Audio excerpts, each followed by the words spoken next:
All right, what's up, everybody? We may have just hit the absolute perfect timing here. We were accompanied by a quartet of about, I guess that wouldn't be a quartet, about 70,000 duck callers in a duck calling contest, or they're practicing for their duck calling contest outside the room, and it just stopped when we hit the record button. Yeah. I thought you guys were going to get to enjoy that with us. We've got a good one for you today. We've got some very special guests. This is like a podcast collaboration. Yeah. Got a lot of really cool folks in the room. I think you're cool. I'm a super fan. Ben. We've got Eric from Hush. Mm-hmm. Hush, is it? Hush, Get Hush, and we have different names on different platforms. So good deal. All right. We got Ben, Shed Crazy. That's me. We've got two gentlemen from Heartland Waterfowl. Wrong. The ducks are getting in your head Oh my again, gosh, bro. dude! We knew that would happen. That was like a joke. We predicted it. That was like, It's the ASMR of waterfowling getting in my head. no, we're not going to talk about ASMR again. We got Shawn and Mike from Heartland Bowhunter. Sorry, like you said, the ducks got to me. And today's topic, we got a little east versus west action, and we're going to talk about shed hunting and just the, I guess, the practice, activity, hobby of shed hunting, and also, I guess, how it plays into your hunting, your scouting, and I guess your overall hunt strategy. But I guess before I talk forever, I guess we'll kind of do this in a round table. But Eric, we'll start with you. Yep. I'm looking at you, and maybe introduce yourself. Tell us a little bit about what you have going on. And Part of the West. Team West. West. The West. Yeah, West Side All-Star. So thank you, Mark. I am Eric Chesser from the YouTube channel Hushin'. So we have a big YouTube channel between myself, Casey, and BMAC, for those who know us. And we just do all kinds of videos online featuring big game hunting, fishing, outdoor cooking, and then I love to do a ton of shed hunting videos too. Awesome. Mm-hmm. Bennett? All right. My name is Ben Dettamanti. I am known unofficially as Shed Crazy. I do stupid Instagram videos, YouTube videos, and shed hunt a lot. Make YouTube videos. Do this full time. Been doing it for about 2 years. Having fun. They're not stupid videos, Ben. Oh, well. Stupid funny. And you're here rocking a beard oil badge at the show. Yeah. That's very fitting.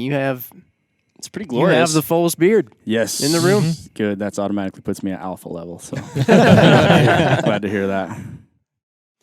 Right on. And from the East team. Yeah, I'm Michael Hunsucker with Heartland Bowhunter. Sean and I work together. We produce 3 different TV shows on Outdoor Channel, and we do a bunch of online content, digital content as well. Heartland Waterfowl also, one of our shows that we produce. I was just doing a little foreshadowing That's there. right. It was, Well like, done. it was like a tease. Well coming done. next. You wouldn't have even noticed it the way you No, did it. it was very seamless. Yeah, it worked out perfectly. We knew that was going to happen. Yeah, and I'm Shawn Luchtel. Mike kind of explained what Heartland Bowhunter is. We've been doing this for 12 years now. Trying to just put ourselves across the board between TV, YouTube, social media, all over. So Cool. And I'd say definitely, I guess, a consistency among the group is just really just, man, you guys are content creators and in a very high volume. So you guys are doing some super cool stuff. So It never ends, man. It never, ever ends. So we've been talking about the geographical differences here. Where do West team? Where do you guys do most of your hunting and shed hunting? So I do a lot of my shed hunting right here in the home state of Utah, but often travel to the surrounding states like Nevada, Arizona, a little bit of New Mexico, and some Colorado, but not much. Yeah, same for me. I live in southern Utah, and I stay pretty close to home as far as, like, anywhere I can find elk sheds, Utah, Nevada, Arizona. But, with the shed season and stuff going into effect, we're having to travel a little bit more. So branching out to New Mexico and anywhere you can pick up elk sheds pretty much. is that your primary focus is the elk sheds? Yeah, it's definitely my passion. I'm an elk guy, so I like them. They're worth more. They're fun to pick up. It's a win all the way across the board for me. It's cool. They're large. They are. Really They large. are. They are. How about you guys? Where are you guys at? We're out of the in the Midwest. Heartland. Yeah, the Heartland, Missouri. So, Okay. Yeah, we do most of our hunting, in Missouri, but we travel all over the place, and we're kind of in a unique area, like in the Kansas City area, where we can be like, an hour and a half from Iowa, hour and a half from Nebraska, 30 minutes from Kansas. So we kind of have a nice little hub there where we can kind of bounce around. And when it comes to hunting deer and turkey and whatever, kind of a lot of opportunity there. Yeah, we do a lot of our shed hunting though in Missouri. Should be in Kansas. The deer are much bigger there, but we're just from Missouri, so that's usually where we stick to. That's where a lot of the stuff that we hunt is. So. Yeah, the shed hunting is interesting. I think when I think of shed hunting, I kind of go back in the back in my mind's eye a little bit to just the fact that deer have a specific time that they shed their antlers, and I guess cervids, right? Because you're talking about elk too, have a specific time they shed. Like just the fact that those animals have this rhythm to their entire year and their entire life cycle is really crazy. You know, it's like humans, you know, you go to school and you're in class and it's like somebody's got a birthday every day throughout the entire year. It's like if you were a deer, everybody would have a birthday within like 2 weeks of one another, Right. you know? And so then you're all like, they're all shedding their antlers. I mean, basically we're in mid-February. I know back home in Wisconsin, we're starting to look for them. They're starting to drop a little bit. Yeah. But that's just pretty cool. So what is it pretty much across the board? Like, are elk dropping about the same time as like whitetail or mule deer? So elk are a little bit later typically. They'll start really picking up you'll get some outliers that'll drop like early March, but most of them are really the end of March into April, May. So it's weird. They can hold on for a couple months there, but it's really spread out over like 2 to 3 months. Okay. Yeah. That's what amazes me is how like they drop later and they grow faster. Isn't that crazy? And they grow that insane amount of antler in such a short amount of time. Yeah, I've always thought the same thing. So mule deer here in Utah are typically shedding some late January, but not a lot. That's actually some of the sick ones I think will actually shed before, or if you get a really strong winter. But then all through February. But like you said, elk are shedding typically through March into April, and they are the first to finish the antler growth and first to rub velvet and rut. So you got to think that is weird. Yeah, it's that like, is a bone. It's a bone. It's thrown out of their head. Yeah, I think It does seem so contradictory, you know, to like what you'd think would be going on. Right. Yeah, I think elk have the fastest growing. I don't know if it's bone or antler. I think it is the antler of any deer species is the elk because they can like put on 300-400 inches of antler in a couple months and then they're back to fighting with them. Can you imagine if you lost like your arm every year and it just freaking grew right back? It just kind of That's there probably, that went. Is that an amputee joke? Man, dude. It's early. It was early in the game. You're already. Sorry, throwing jabs. I'm just. Anyway. Well, on that note, where do we go from there? train of thought. Okay, you briefly mentioned one thing, which was velvet. What's the cycle of when their antlers grow? They grow out. They don't look all white and shiny. Nope. At first, right? They have velvet. Yeah, so once a deer or elk sheds its antler, elk, like we talked, are almost instantly, you'll start to see a velvet knob just coming out of their pedicle. And it will just slowly grow each day, starting with its G1, G2, and all the way up through its main beam and out. But it is almost instantly for elk. That's definitely pretty wild. And I guess for those who may not be super familiar, the pedicle, I guess, is that kind of like the base. The base of the skull. Of the skull where... Mm-hmm. Yeah. Mm-hmm. Not like the thing you see on Family Watchdog when you're trying to see if you're in a safe neighborhood or not. No. That's another pedophile. Anyway. That's what. Man, we are just it's going down the tubes. Keeping her loose. It's pretty crazy though, because you'll watch bulls like during the growing phase, and if you check on them like the next week, they've made major gains. Like you can see it in the glass. It's insane how fast they pile on the inches that time of year. It's pretty sweet. So and then like you talked like G1, G2, like that's going to be I guess the brows or the first points to come out and almost like consecutively as it goes out. Yep, and that's why for elk, a lot of the southern states like Arizona, New Mexico really rely on a heavy winter and good rains early to get a strong antler growth. And typically if an elk is going to have a drought year, it's going to lose its back end before its front end because the front end grows first. Okay. And so usually, like this last season, you'll hear it from a lot of hunters out here west. If we had a drought, especially in Arizona, they're just like, man, the bulls didn't finish out very good. A lot of people are turning in their trophy tags this year. Wow. Specifically because of the drought, because they know that some of those bulls that may have been, say a 400-inch bull last year, he might be coming in at 370, 380 on a drought year. So a lot of people actually turn in their tags because of that. Oh, I didn't even realize that. I just thought it was just like the older it got, the bigger they No, the man, antler like shot. it definitely has to do with vegetation, especially in those southern states and those desert regions. Mhm. Yeah, I mean, I think a lot of it's because they're grazers and they're focuses Mhm. on a lot on grasses and stuff like that. In the Midwest, you don't really see that drought effect as much because Yeah, I was they still have crops, they still have browse, they still have food. Right. There's acorn. I mean, there's just so many different food options for them. So you don't see the effect of the drought like you do out west. It's Mhm. crazy. Yeah, I mean, access to water, even, just, everything is kind of Stress a little bit more levels, yeah. constant out there for sure. I mean, we definitely get some tough winters and some winter kill. I mean, like Yeah. we had a pretty gnarly cold snap here where, we saw some pictures that guys took, they'd be out on their property. I mean, just deer just froze in their beds to I death, saw that. like Yeah. super tragic stuff, But you mentioned a couple things that I wanted to circle back to. You were talking about shed seasons and then what an antler's worth. Sure. So maybe touch on that a little bit. So shed seasons, besides being the worst thing that's ever been invented, what they basically what they are is, there's a lot of states that are putting a cap on the days that you can hunt sheds. They say, from a lot of states do from the first of the year until maybe May 1st, you're not allowed to go out and actually pick up antlers or look for antlers, especially it's supposed to be focused on areas that are especially hit hard by snowfall. The idea behind it is that they want to preserve wintering animals so that they're not getting undue stress during that critical time of year. I don't know. There's some good and some bad behind it, I think. Is that creating undue stress on you? A lot of undue stress on me. Can't sleep at night about it. But I don't know. The frustration I have with it is that I don't feel like the science is being done. There's not really numbers to back this assumption that it's harmful on the animals. I don't feel like they're really studying them that well. And so it's frustrating when they do a blanket ban, like the state of Nevada is a good example. There's so many areas that are low desert that don't have high snowfall, but it's close to shed hunting. You can go out there and walk around. It's just like any other year. The animals aren't in bad shape, but it's close to shed hunting. So that's a personal frustration that I'll go on a major tangent about if I get the chance. But yeah, so a lot of them have done it for a lot of years. There's new states getting on board all the time. The idea is that you protect the animals. We're on the critical winter range, but we as shed hunters, we don't want to kill them. We know what we're doing. Let's do it. But yeah, and a lot of it is due to the worth and the value of antler.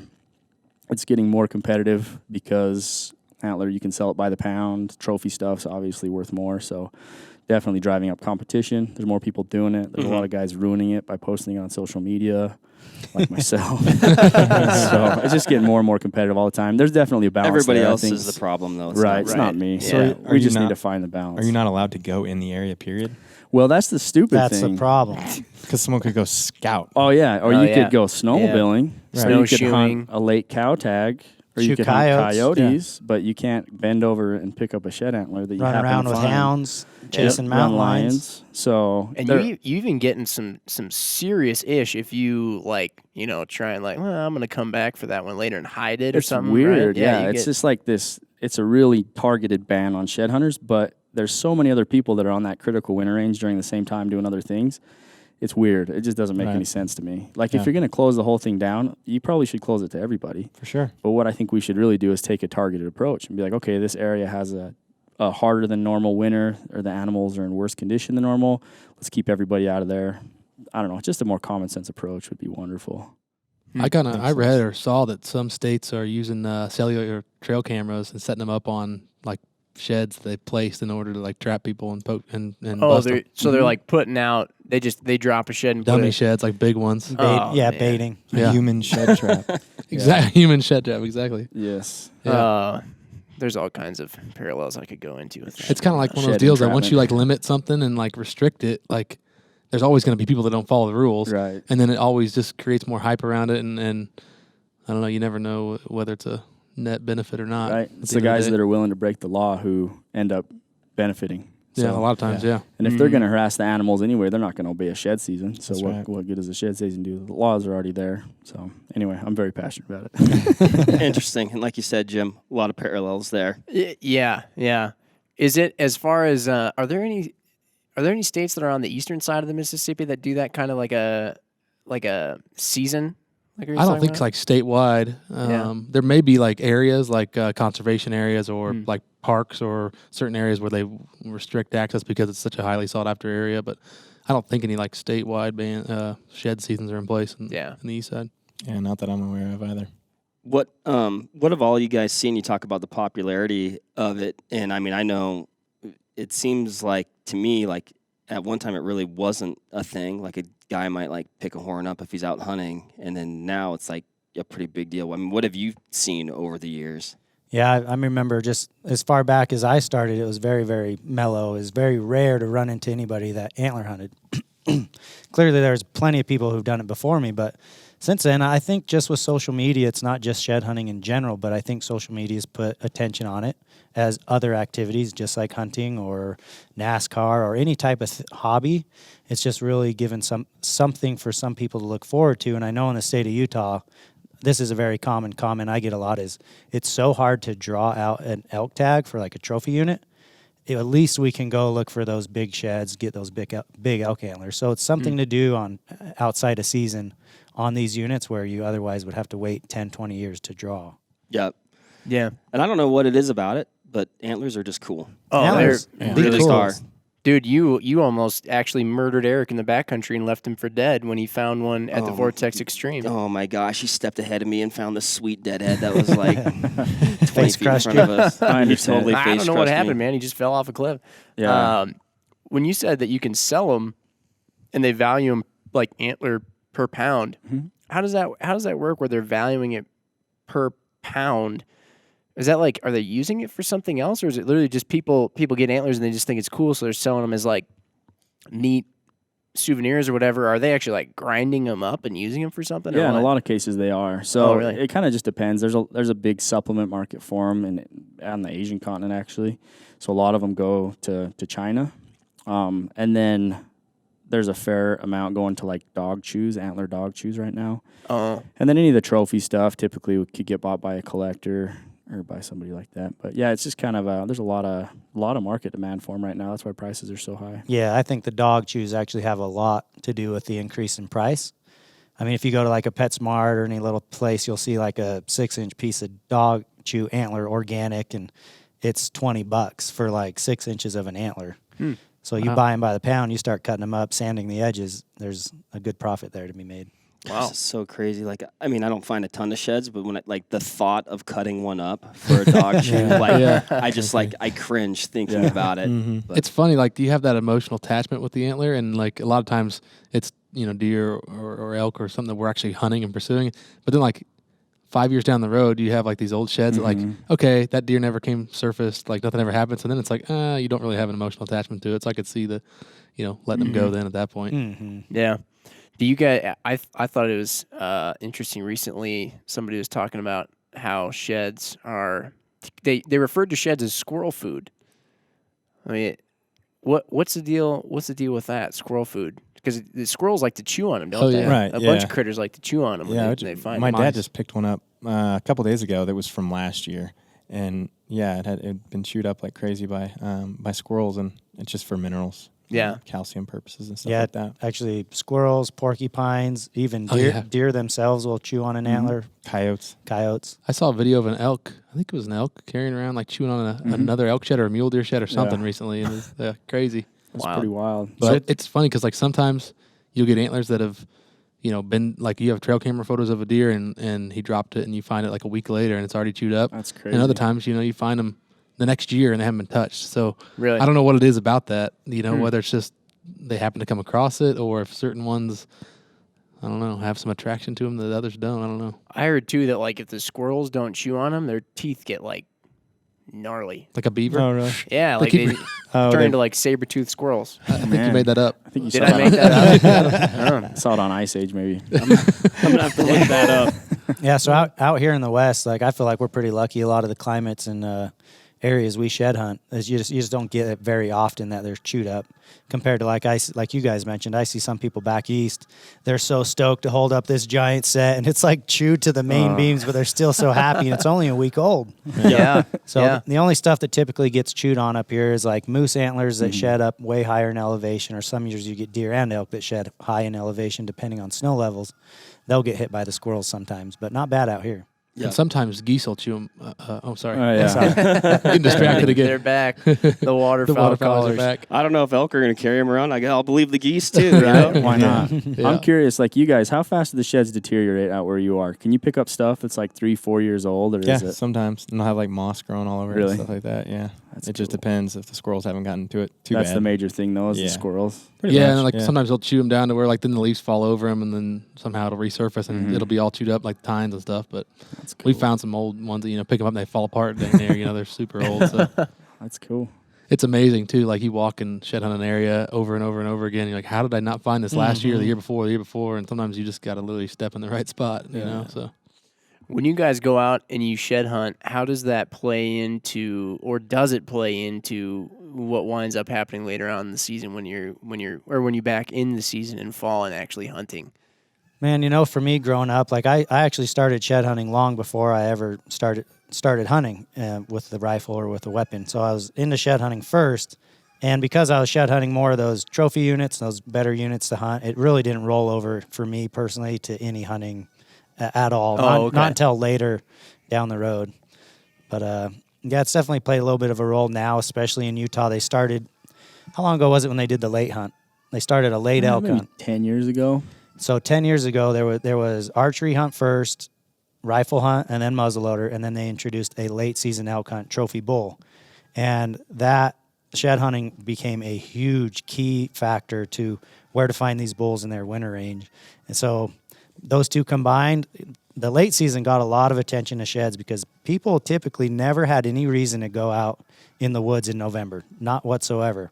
But it got a lot of people in the woods in November in these areas looking for elk, and that got them finding sheds. Next thing you know, you got, Joe Blow, who drew an elk tag last year, just happened to come in this canyon and find a ton of sheds, and he's back. So I think the late season actually got a lot of people involved in shed hunting just because they had fun out there doing it.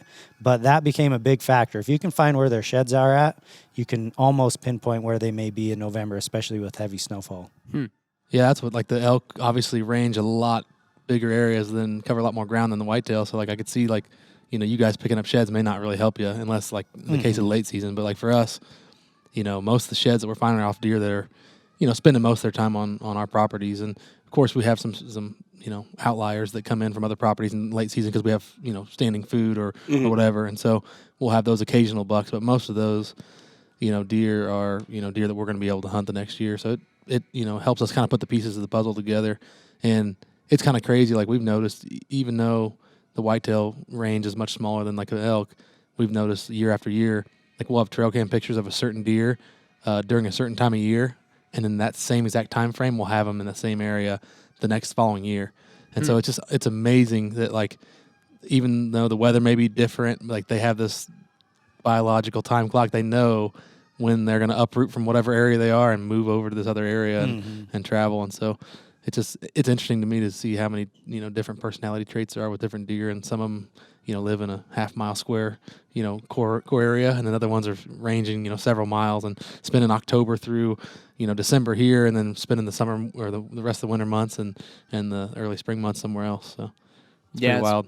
Wild how you hear people around Wisconsin, they'll find like a shed in a deer bed, and then later on they'll find another set of sheds the next year, same bed, or they'll find the deer in the same bed or whatever, and they just they don't move a whole ton. Yeah. Yeah, and there's been other times, you get like pictures of a deer in one certain area, and then later that winter you find a shed way over here where you would have never thought he would be, and it's just all dependent on what food was accessible at the time when he shed, and that's why he was way over here or whatever. And so it just depends. All the variables are different. Yeah, I mean, it does seem, like you said, a little bit tighter home range, and, whitetails spend a lot of time, food, bed, and obviously there's the in-between, but you can definitely nail down, what they're doing by where you're finding those horns for sure. No doubt. I'm curious, anybody here, have you ever found sheds and then shot that particular deer or elk? Anybody?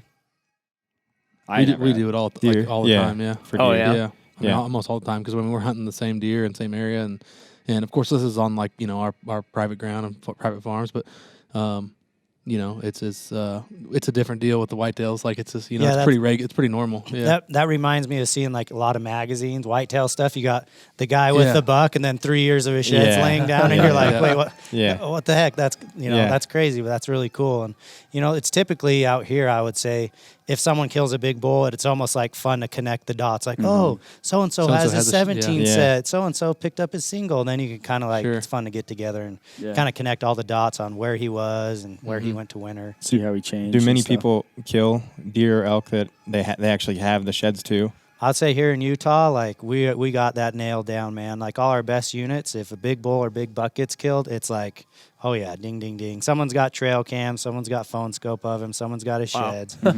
So, a lot of people stay really secretive too, but until that animal's dead, right? Or even sometimes if there's missing sheds, but then everybody's like, oh yeah, I got a set. We're even the same way on private ground, just I'd because imagine. of like neighbors and stuff, and, and even trespassers, stuff like that. Yeah.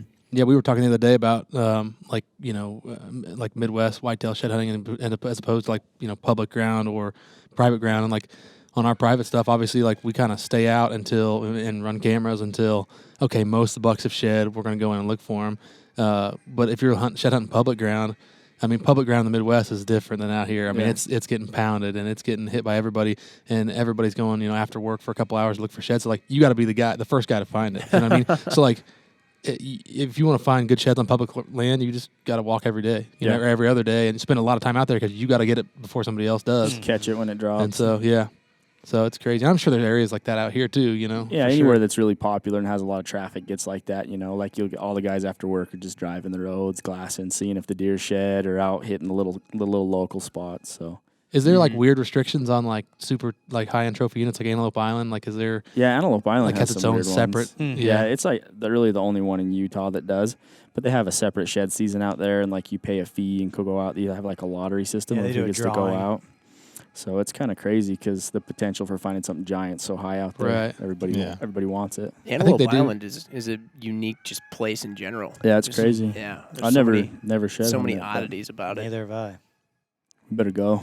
Have you guys been out there? I live right here by Salt Lake, and I've never once been out there. I've never been there either. Till I draw the tag, I'm not going out. You could buy it tonight or tomorrow night. Oh yeah, I'll go bid. I'll start it out at $100,000. Start it, yeah.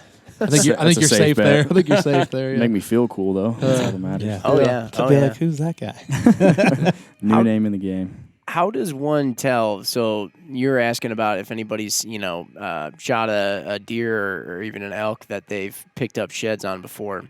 Like, how can one tell if you go way back that it's the same deer or elk? Like, let's say if you go back a couple of years when it was maybe significantly smaller, are there characteristics about the way the antler is growing out that you're kind of like, oh, yeah, that parallels, when we shot it, it was a lot bigger? Or? Yeah, absolutely. I don't really know at what year of growth that you really start to get the characteristics. I'm sure back in like where they do like the farming and stuff, they can actually see what it goes from like spike to, is it 2-point? What does he look like?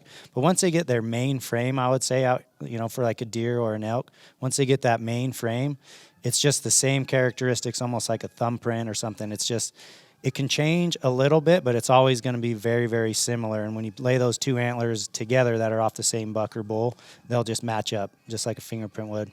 Wow. But the burr is also a great way to tell, flipping it over and seeing burr to burr, burr year to year. And, is that the part that? Is that where it like attaches basically to their skull? Or? Yeah, so the burr is where it detaches from the pedicle, and then that's where it's all beaded around the outside. And that white part, we call it the white button, that's the burr. Mm-hmm. Yeah, we get it all the time. People like, how do you really know that's the same deer kind of deal? And like, you look at enough sheds and you look at enough trail cam photos, like you get to know a deer. Right. And especially like when you have pictures of the deer before it sheds, like you can see body characteristics. Like a lot of Midwest bucks will have a ripped ear from fighting, or an odd shaped face, or like the buck white shot this white year suck. Huge rounded nose, even when he was like 2. Yeah, so we were able to. I shot this buck, and we had guessed that he was 5 years old. Well, after I shot him, we started going back through old trail cam photos, looking at everything, and we ended up finding pictures of him when he was 2, which means he was actually 6 this year when I shot him. Oh my gosh! And but nice. as a 2-year-old, he was just a basic, you know, Like a little eight clean or 8-pointer, something. and so like he wouldn't really stand out from anything, but you could see that big rolling nose, and he kind of had like a round body, and so there's all types of characteristics that can help kind of tie it all together. Wow. But you get looking closely at sheds, and it's funny because like you may have a buck that like has an extra kicker or like a split G2, and like you look at the year before and you're like, oh yeah, you can see like a little slight bump of where it was starting, and I'm sure it's same thing with elk. If they have random points and stuff, it's stuff that kind of is in the genetics and it comes out over the years. But then you get deer that'll just surprise you and go completely random. A lot of times due to injury or whatever. But we've seen a lot of crazy stuff. Is the atypical stuff, like atypical is referring to when you see something that is atypical, right? Like it just doesn't look like a normal, like it's got some big weird split off Non-typical thing. in the industry. Or non-typical. Did I say that wrong? No, I'm just kidding. Okay. I'm just giving you a hard time. All right, so atypical. No, no. So is that like when shed hunters go out? Is that something that when you get that you're kind of like, oh, this is awesome, or is that kind of like, oh man, this is kind of not as cool? I like the character bucks. Anything that has a weird point or like some extra blading or anything unique, I'm all about it because you can pick up a lot of just like cookie cutter small sheds. So even a small shed with some cool character, it definitely takes it up a notch. At least for me. Mm-hmm. Yeah, any uniqueness, a cheater, an inline, a split eye guard, something cool that just makes it stand out from the masses. Those are always typically the keepers for me. Mm-hmm. The character stuff, I love that kind of stuff. How did just looking at your hat now, the firebowl? Yeah, it's just like that thing. The firebowl. How did that come about from finding a super kick butt shed? And then I forget this story already. It's really cool. Once I killed the bull, we were able to connect a lot of dots on who had his sheds over a very long period of time because he's a very old bull. Mm-hmm. But the name actually came from Jared Woolsey, who got him on his trail camera the year before. So I drew the tag in 2013. Jared drew it in 2012, and he captured the bull on his trail camera. And he actually named the bull Firebull because it had that characteristic point coming off his fifth going back. The year before, it also split at the end of the main beam.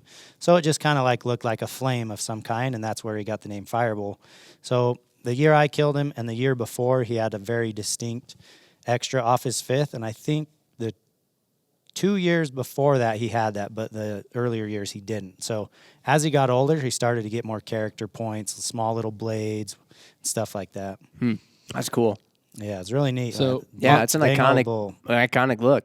So on stuff like that, how does that go down when after you shoot a bull and everyone's like, oh yeah, I got these sheds, That's what I was going to ask. And like obviously those sheds mean more to you than anybody else at this point. So it's different with every situation. It was really cool when I killed this bull. Jared Woolsey, who had got the trail camera picture, had also found a set, I think, from 3 previous years before. Wow. So kind of cool is Jared killed a big bull he named Waldo, and I had a set off of him from about 2 years before. So between him and I, it was a very easy switch. It's like, that's your bull, that's my bull, we'll swap. There's the set that got found last year, and I'm sure those guys will never give it up. That was their pride and joy. Is really cool to see them pick it up, and they worked really hard to find them. There's 2 sets before that. A guy and his son found 2 sets, and I'm actually going to end up with one of them here shortly. And what I'm going to do is give him a replica set of the year I killed him in exchange for a set of sheds. So, oh, cool. Way cool. But then the second set, that was the bigger of those 2, they decided to hold on to it. They said they had sentimental value. So it really comes down to the situation and the people who are involved.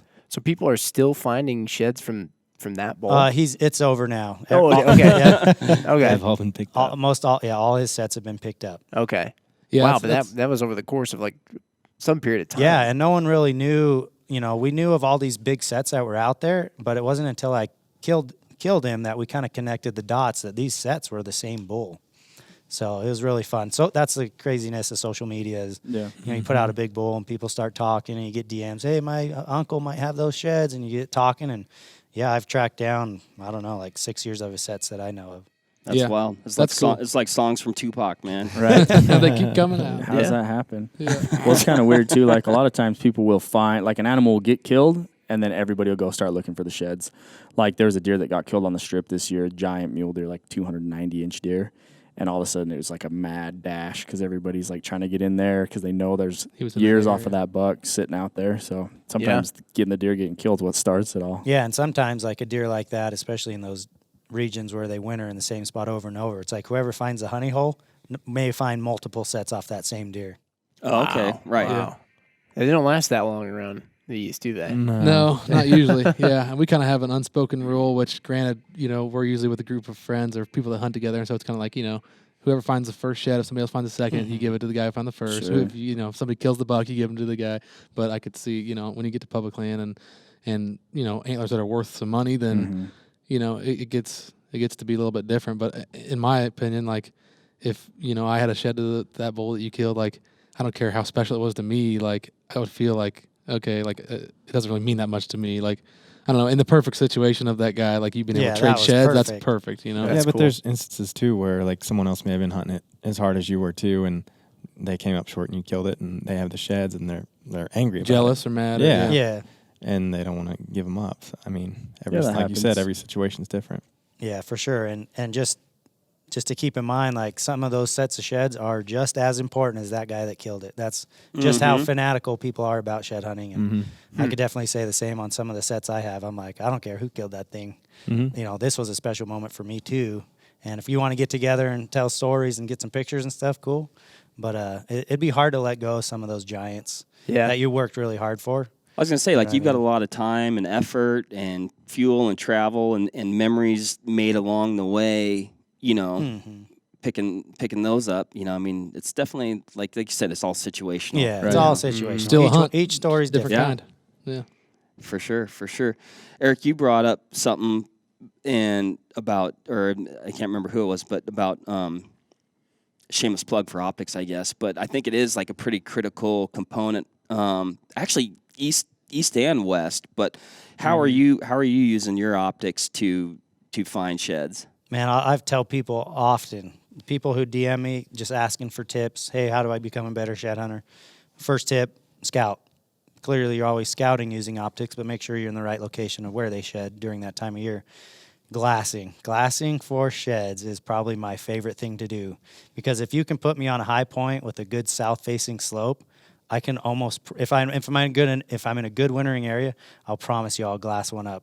And so getting high, using optics first to scan, using the grid system, very typical how people hunt, right to left or left to right, however you want to do it.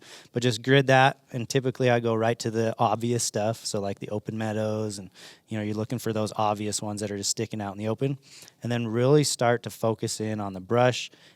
And looking for sheds will definitely become a valuable asset when you're hunting. And this has come up a lot in our hunts with Casey and BMAC. Is like, how did you see that? I'm like, well, I just saw the front fork, saw those antler tips. So getting high, glassing, picking it apart, and then using your scope to confirm.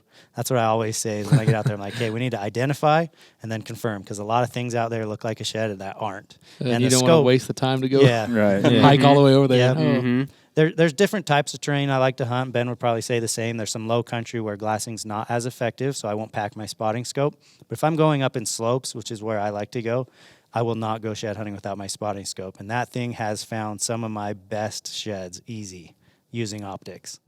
Yeah, definitely. And I like, even when you're walking around in thick country, you're always throwing up your binos to confirm, You're like, oh, that looks like a shed. No, it's another cactus, like 100,000 times a day. That's what you do.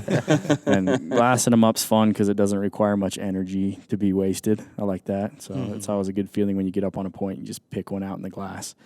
People tell me, like, one of the most OG shed hunters I know, his big advice was spend the money on the glass. It'll pay for itself in antler every time. 100%.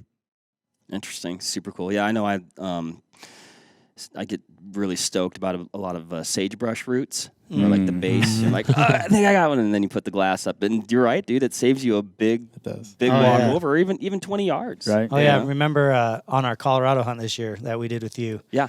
You had the tag, you were kind of hunting, and I was just picking up antlers all over the sagebrush out there. Oh, dude. Glassing them up. It was like, every few minutes you're like, oh, got another one. And dude, you've got the shed eye. And I mean, both you guys are just, Eric was face Ben found a bowling ball. Oh, yeah, I did. That was that hunt, huh? You found a bowling ball? Yeah, in the middle of the sagebrush, like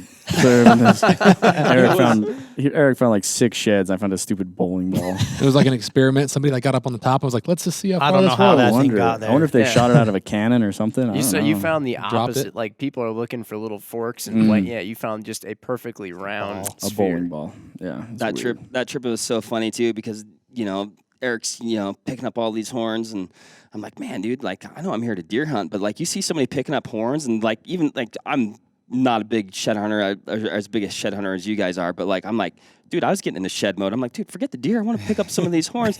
And I'm like, I got one. I see one. I'm like, I look over and Eric is like just beelining it for it already. I'm like, no. That's funny. We were doing I was doing a Kodiak bear hunt, and it was in the springtime, and it was like super long days, and we're like glassing for like 16, 17 hours a day, like just bored out of your mind glassing. And like, so I'd like get up and stretch the legs and like go hike around and walk. And we were looking for blacktail sheds, and we picked up a bunch of blacktail sheds. Oh, no way. Yeah, they kept yelling at me because they're like, come on, get over here and glass. I get distracted and end up like a little ways off, but it's fun. And once you like, you talk about having the eye for it, like once you find one and you get your eye kind of trained, it's like boom, boom, boom. And you start, can pick them up a lot easier. And that's always the hardest part for me is every time we go out shed hunting is finding the first shed. Yeah. And like once you see a shed and you can kind of get your icebreaker. compass, Yeah. Mm-hmm. That's dude, it's like an adult Easter egg hunt, man. For sure. It It's is. just like Sure. That it is. I feel like when looking for and finding sheds and you get that eye for antlers is a big thing, because even where we're at in Wisconsin, we have plenty of farm fields or whatever, and you'll see deer out on a field as you're driving home from work or driving to work or something like that, and all the time, even at work, if we see one happen to run by out back or whatever, everybody sprints to the window, and dudes are like, oh, I think it's a buck. Oh, no, it's a doe. And then you got to look closer and you're like, no, it's a buck. It's a buck. And it's like, I actually always thought that, like looking at pictures that people posted or pictures in magazines, I thought every buck just had some giant slob set of bone on top of its head and just be like, if you see a buck, it's going to be obvious. right. But actually, it's not. Many times, it's not that obvious. Especially, if there's snow on the ground. It's like against that white or whatever, or if they're not a huge buck. Which I mean, most of them aren't giant magazine cover bucks. Yeah. It's actually not as easy to just see it real quick. Mm-hmm. Right. That's what's funny. You go out and you like sometimes just can't happen to find a big shed, and you stumble upon a spike this big. You're like, how did I find that little spike? I know that in all amazes of me this? how we find shed or spikes. Like Those are the best crazy. though. Oh, Those yeah. keychains. I give them to my dog. Yeah, there you go. That's how you know you got your shed eye on, though. If Yeah. you're finding Finding spikes, spikes. Yeah. Yeah, the hardest We ones to usually got to find. step on them. Big ones are easy. So you guys out east too, you'll pick up sheds and then use them when hunting season comes around Sure. Yeah. as rattlers, right? Yep. We try to rattle in the buck and kill him with his own antlers. Oh, dude, I like Wow, that. that's- I'm kidding. Yeah. I'm The kidding. new angle. the old New savage. angle. That's some Rambo. He's like, right there. that tune sounds familiar. Yeah. I'm Those are kidding. my sheds. I need them back. Yeah, I was gonna say, you ever rattle in one with its own horns? That'd be Yeah. pretty We crazy. haven't. How does that work though? What's the deal with then using the sheds to rattle?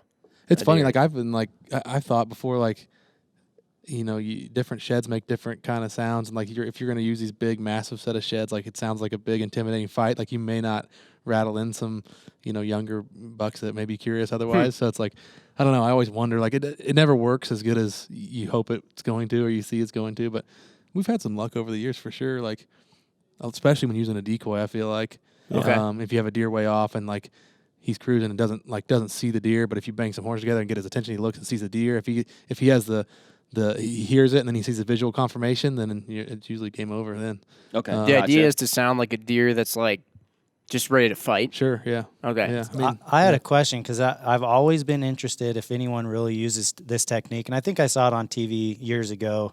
And typically when you're in your tree stand whitetail hunting, you're up there, you're clanking them, and you just set them in the tree. It was on a TV show, I swear, where a guy had a rope to the ground, and it was fall. So not only would he, kind of use the rope to bounce them together, it would get the leaves, which sounded like the deer Right. were stepping. And I was just wondering if anybody really uses that often. I don't, because you can't really mimic the sound that well.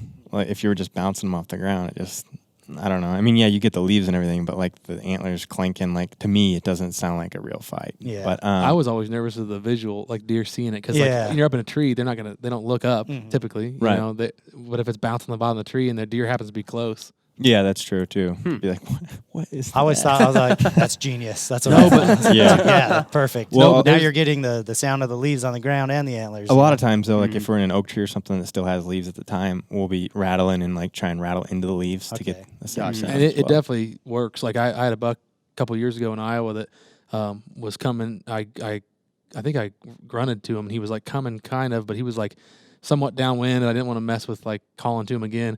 And he was going to leave. And so I just grabbed my rattling antler like behind me so he couldn't see, and was just like raking it on the trees, almost like a buck making a scrape. Okay. And that like really ticked him off, and he ended up coming in. Just a lot like elk, you know, you start breaking branches, breaking sticks and stuff. Yeah. It's just like Yeah. they're like, oh, like I feel like that them hearing those sounds really Yeah. can be effective sometimes, even if it's subtle, like leaf crunching, like even when you're grunting and leaf crunching a little bit. Okay, right.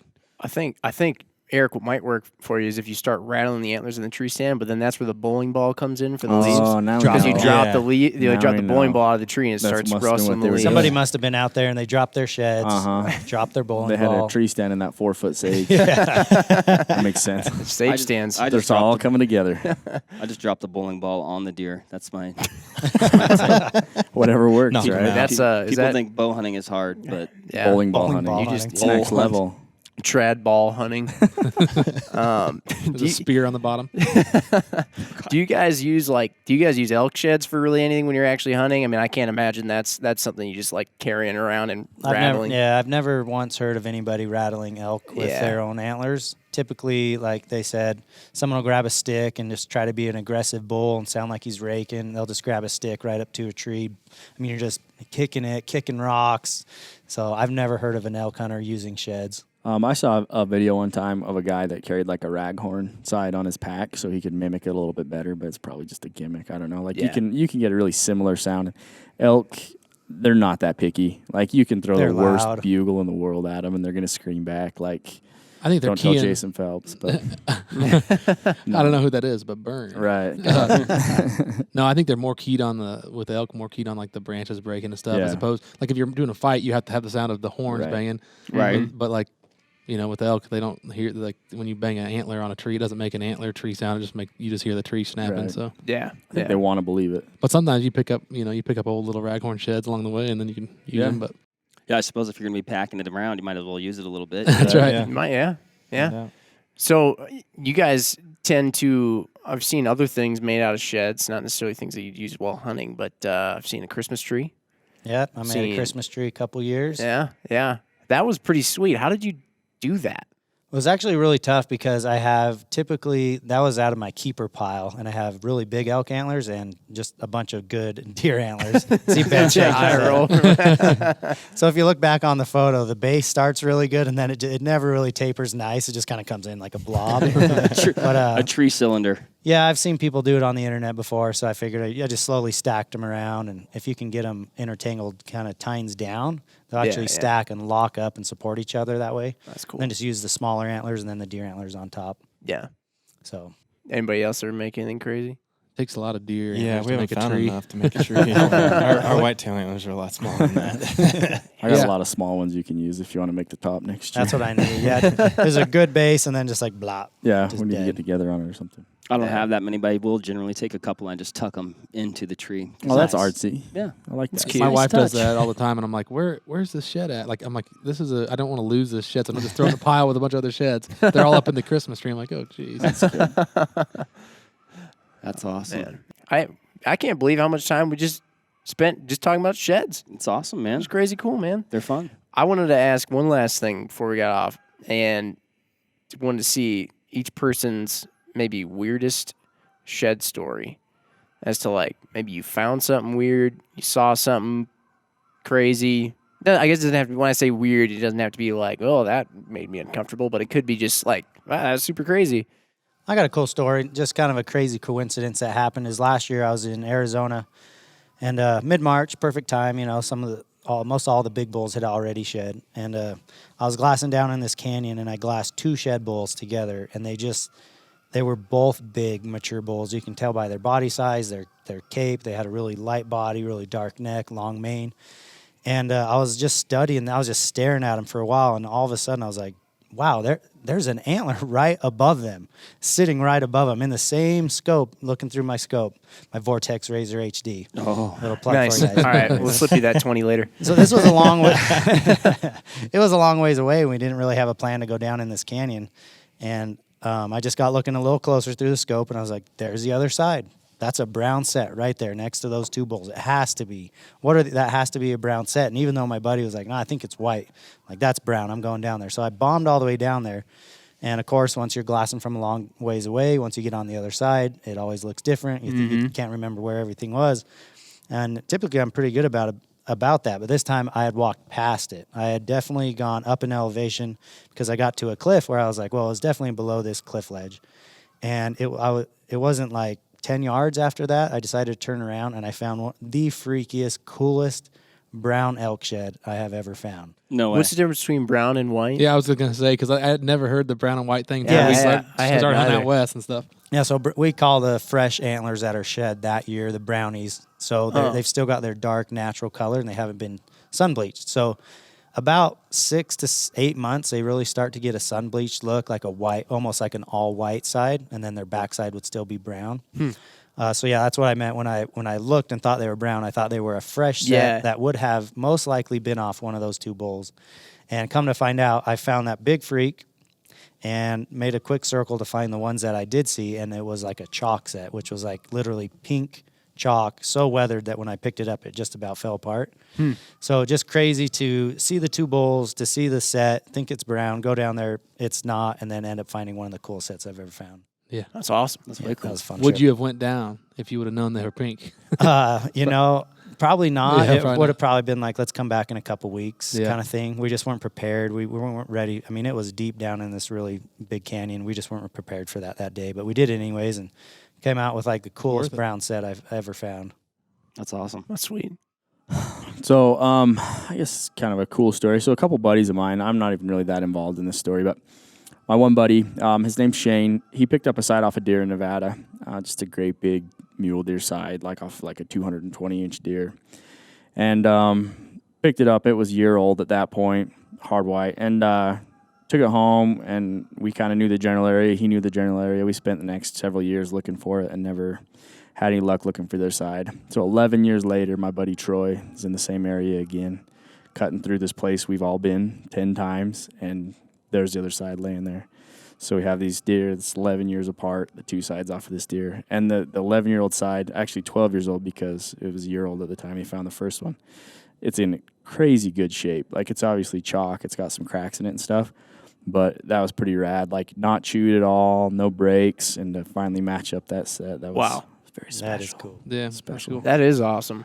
Mine's not a shed story, but Okay. it's antler-based. So this has been probably 10 years ago, and I was scouting. It was like December, middle of December, and I was out scouting, and these two whitetail bucks were in this food plot, and all of a sudden they like kind of bristled up against one another, and I was like, oh, that's kind of weird. They're gonna go after it, and I thought they were just gonna messing around, and they just started going at it. I mean, just like beating the crap out of each other. I look over, and there's a fawn that must have come into heat late, and so they were just battling for her, and it was this huge 3-year-old buck that we knew a lot, had a lot of history with. We'd passed him several times that year. He's like mid-60s, but a 3-year-old, and he's fighting with this probably one mid-40s 4-year-old, so like much smaller but more mature, and they just go at it, and the 4-year-old ends up winning, but busting off his G3 and runs the 3-year-old off, and I knew that hot fawn was in there, so I'm going to be here tomorrow night. Go in there, so I go in, and we're set up, and like the sun starts to go down. And here comes that 4-year-old.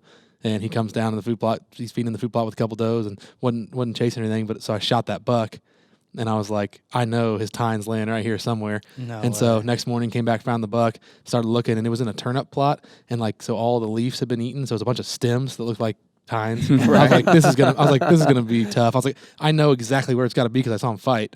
But it's still gonna be tough. It's and like we losing- walked right to it. Like man. It was- losing Waldo in a candy cane factory. Yeah, it was crazy. It was laying like right there. We went there, found it. I took it back and had the buck mounted and glued it on there. That's so cool. That's cool. Yeah. That is awesome. So it was pretty So I don't unique. know a whole lot about the scoring system, but if I'm correct me if I'm wrong. I think it can actually be scored. If you find a tine that's broke, they can actually officially score it and include it, right? Yeah, they count it as long really? as it's like a perfect fit. Yeah. No kidding. I Really? didn't know that. I didn't know that either. That's awesome. Sweet. I don't know if it's ever come into effect, but in your case, it. Yeah. If that was a world record buck, Yeah. it Yeah. mattered. I saw a bull in Nevada, like a 400+ inch bull that broke its sword. I didn't see it. Okay, this is a story I know. But yeah, it broke its sword off. They killed it Ben, the have next you day. found a shed? Never. I'm just that guy. You just have a really good Instagram page. Yeah, that's it. But anyway, yeah, that happened on a huge bull in Nevada. They found the tine, official score. They gave it that. So Wow. that's cool. That's way cool. I don't really have a story. I just kind of have more or less a technique that, like, we've come to find out. Every year, we kind of tend to scope our fields even more. That's like one of the first things we do is we scope our ag fields because they're usually the easiest to find sheds in if they're a bean field. Cornfields are different, though. So, like, this past year, Mike and I were actually walking through this cornfield, just searching, walking down the rows and everything, and I find this shed, and I just spot it probably like 20, 30 yards away, and I have him come walking by. I'm like, see if you can find it. An antler in a cornfield is extremely hard to find. And, I mean, he walked past it like 3 times. I'm like, And I knew. oh, you're hot, you're cold, you're hot. You're standing over it, and he finally finds it. But, like, that's one of those things, like, in a cornfield, they're so freaking hard to find. Yeah. So you got to really, like, scope them out and just walk almost every row, it seems like. Yeah, and they're so, like the same color. yeah, Sorry. they really are, for sure. And so, I mean, we'll ride a 4-wheeler sometimes, but that's even almost too fast. Right. You can't scan fast You ever enough, try so. those golf ball finding sunglasses that make everything white, just like shine like a I haven't. light bulb? Oh, I'm not a There's big an golfer, idea. but Mike is. I don't know. I don't know if that would do it, but Maybe. It might. You might be onto something. Yeah. maybe. But yeah, it just goes to show, like, I mean, when you think you have it covered, you don't. yeah, Yeah. you're missing them. Yeah, well, like after he did that, I was like, all right, I was like turn around and like throw it behind your head, and I'll watch where it lands, and then you turn around and try to find it, and like you're throwing it 30, 40 yards, and like you're like scanning and can't find it sometimes. Yeah. Like, sure, if it's a giant one, it's a little easier, but like crazy, those Yeah. corn stalks stick up, this tall, and so Mm. It's because you don't have a set of Jim's blue blockers. I got them at the gas station. Wait, one last one I gotta ask too, because this occurred to me. So I think it reminded me of when you almost killed Eric. Deadheads. So like, if you find a deadhead, is that like Well, a lot of different. where on the excitement level? Oh, are you? it's almost like a or harp. not? Well, excitement. this is how it is in Utah because we have a deadhead law where you can't touch them or pick them up until you call Fish and Game. So unfortunately, like when you find a deadhead, especially when you find a big one, you're almost like put in this weird position. Oh yeah. And you're almost like, oh, I don't want to touch it. I don't even want to be a part of this. I should just run the other way or else they're going to think I'm a suspect of maybe something that's gone foul. Ooh.